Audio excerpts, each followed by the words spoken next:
Good morning, family. Good afternoon. Good evening. Welcome to the Mental House with me, your host, Khadija, where I love to talk some of the stuff that I think that should have been taught to us in schools. Um, some of us had wise enough parents who taught us this along the way, mine included. I appreciate them every day. Um, because without them, there would be no us, me and all my siblings. Because if it's one thing we're not going to do, we don't let the dream die. We don't let the reality die, is what I should say. And I have nothing to thank more than my parents. And specifically more my father, who had us out there in marches, who had us participating in civil rights and things of that nature. So we grew up with a need and a love to serve our people. And I have to thank them for that. I really do. And one of the other things that I love to hear that reminds me of my father so much is Dr. John Henry Clarke. And he comes with the knowledge. So I want y'all to check him out right now and what he says about Christopher thieving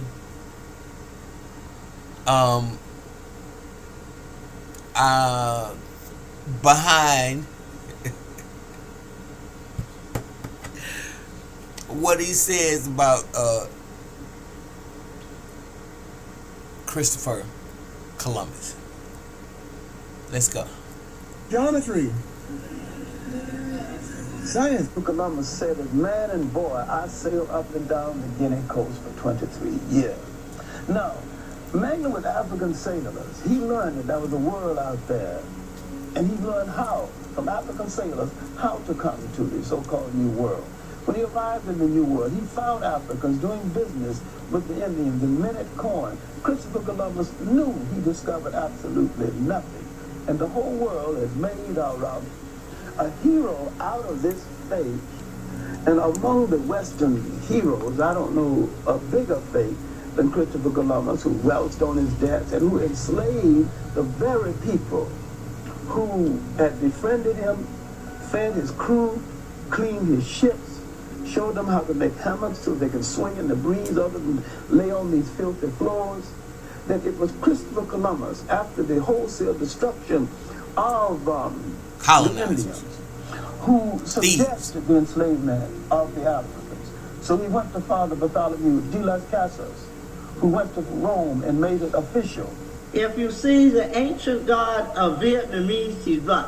The ancient god of Hawaiians, he's black. The ancient god of the Indians, Vishnu, is black. The ancient god of Chinese Buddha is black. Are these Africans? No, European will tell you this is parallel development.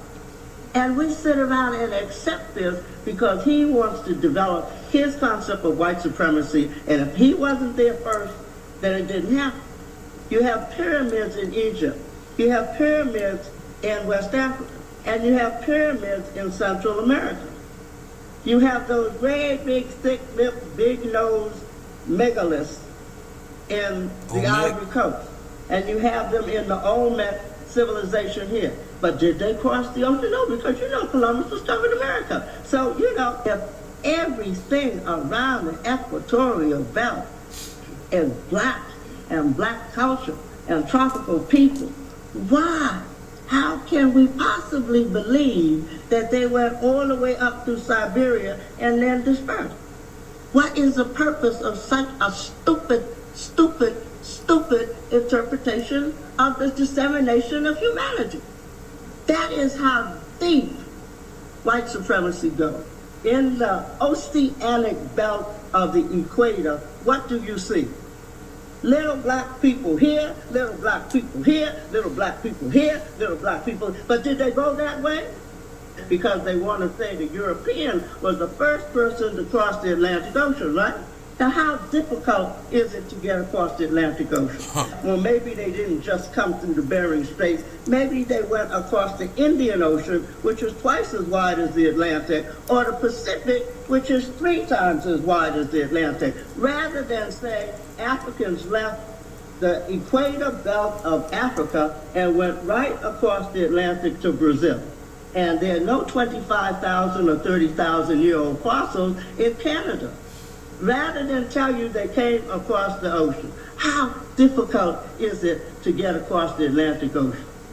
But Europeans didn't know that Africans, ancient Egyptians, were wise enough to actually make all kinds of boats that could go across the ocean. You know, they knew all this kind of technology. So what they did, to get back to the concept of epistemology, they tell you the migration only came through the Siberian Strait, and then people reverted into these phenotypes. These are assumptions we are accepting to keep the idea that there is only one way to get here. Now, here's the second thing. In Egypt, you have pyramids. The Nile was wet 7,000, 9,000 years BC. It was wet. This is one of the darkest things I've ever read in history, and it's about Columbus meeting the natives. In his letters, he writes, "They are very simple and honest and exceedingly liberal with all they have, none of them refusing anything he may possess when he is asked for it. They exhibit great love towards all others in preference to themselves." He says, "They are the best people in the world." And I want y'all to listen while he's describing the energy of the black people that he encountered on Turtle Island when he came. I want y'all to hear this, because this is the spirit of the indigenous. above all the gentlest, without knowledge of what is evil, nor do they murder or steal. They love their neighbors as themselves, and they have the sweetest talk in the world, always laughing. After saying all that, he then writes, they would make fine servants. With 50 men, we could subjugate them all and make them do whatever we want. Is that not the most brutal thing you've ever heard? No. You have to really examine that. That's the nature of those people. The nature. Now, unless they have been truly vetted and had the spirit of a peaceful being, there's no way in the world they could adhere to this script. And so once you got a society, generation after generation after generation, believe in this mess, you come up with those kind of, how should I say, I don't even want to call them ignorant, because they worse than ignorant. Those dummies that are MAGA. I mean, there's no way you can even describe it other than to say those dummies are what we have evolved to as a white society. Okay? And those black people who have took on the mores and behaviors of white people. Because what you just heard right now is the most barbaric thing that you could possibly think of. And that's our spirit, y'all. That's why it's hard when I hear people always say, we should leave them alone. We got to learn how to cut them. And we do. We do. For our sake. Because it's not in our heart. Did you hear the man say they didn't steal? They didn't even know what that theft was, because they wanted for their brother what they want for themselves. How you gonna steal from yourself? This is what we were just talking about. Remember, how you gonna steal from yourself?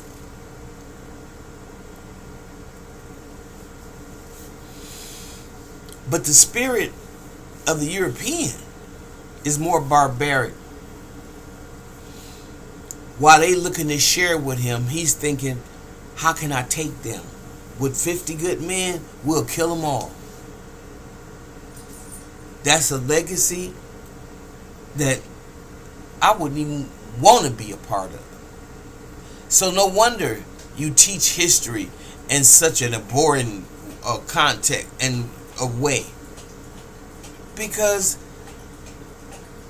the lies that it takes to cover up what really is pathetic. I don't know. What say y'all? What you say? Leave your comment below. And if you like what you hear, please like, subscribe, and share my channel. And I'll see you in the next video.